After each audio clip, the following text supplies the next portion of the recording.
My name is Dr. Emily Thornton, and I am a sleep scientist with a passion for unraveling the mysteries of the human mind. For years, I had been conducting experiments to explore the depths of our subconscious while we slumbered, but one experiment, in particular, would change the course of my research, and my life, forever. It began with a breakthrough in my lab. I had developed a cutting-edge technology that allowed individuals to enter each other's dreams, creating a shared dreamscape where multiple people could explore the realms of their subconscious minds together. The possibilities were endless: therapy, creativity, and even shared experiences among loved ones.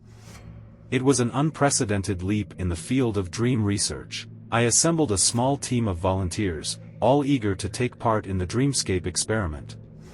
They ranged from artists and writers to individuals seeking therapy for recurring nightmares. Together, we ventured into the uncharted territory of shared dreaming. Our initial experiences were awe-inspiring.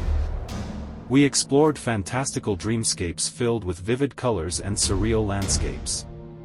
It was a new form of art and therapy, a way to connect with the innermost thoughts and emotions of our fellow dreamers. But as our experiments continued, the dreams we entered began to change. The once bright dreamscapes turned dark and foreboding, as if a shadow had fallen over our shared dreams. We encountered strange and unsettling imagery, twisted landscapes, grotesque creatures, and a sense of dread that hung in the air like a heavy fog. At first, we dismissed these unsettling dreams as anomalies, mere glitches in our technology. But as they became more frequent and intense, it became clear that something was terribly wrong. Our shared dreams were becoming shared nightmares. One night, as we entered the dreamscape together, we found ourselves in a nightmarish world filled with twisted, contorted versions of ourselves. These doppelgangers seemed to revel in our fear and despair, tormenting us with their malevolent presence. We tried to wake ourselves from the shared nightmare, but our technology had somehow trapped us within the dream. Panic set in as we realized we were prisoners of our own minds, unable to escape the horrors that surrounded us. The nightmares grew increasingly vivid and horrifying. We encountered monstrous creatures that lurked in the shadows, their eyes glowing with malevolence. Each night, we would wake up in a cold sweat, haunted by the memories of the shared nightmares. As the days turned into weeks, our mental and physical health deteriorated. We became sleep-deprived, unable to escape the relentless onslaught of terrifying dreams. Our once eager volunteers were now plagued by anxiety and fear, their lives spiraling into a waking nightmare. Desperate for answers, I turned to my research and discovered a chilling truth. Our shared dreams had tapped into a realm of collective nightmares, a place where the darkest fears and anxieties of humanity converged. It was as if our experiment had opened a gateway to a realm of pure terror. I knew that we had to find a way to end the nightmares, to close the door that we had unwittingly opened. I gathered my team and devised a plan to reverse the effects of our experiment and sever the connection to the shared nightmares. Our plan was risky and fraught with uncertainty, but we had no other choice. We entered the shared dreamscape one final time, determined to confront the horrors that lurked within. As we ventured deeper into the nightmare realm, the doppelgangers and monstrous creatures closed in around us, their twisted laughter echoing in our ears. But we refused to be victims any longer.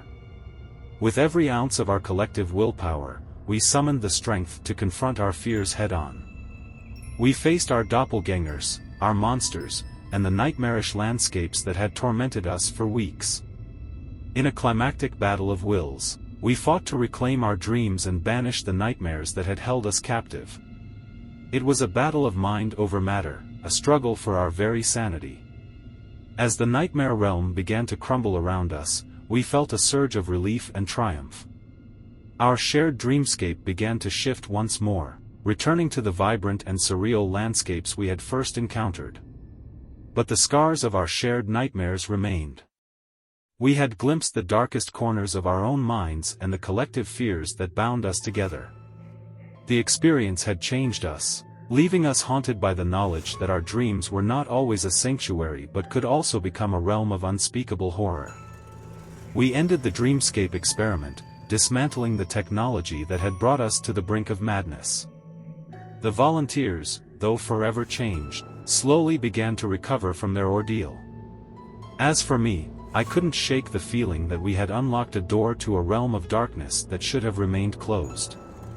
The human mind, I realized, was a vast and complex labyrinth, and the nightmares that lurked within were a reflection of our deepest fears and anxieties.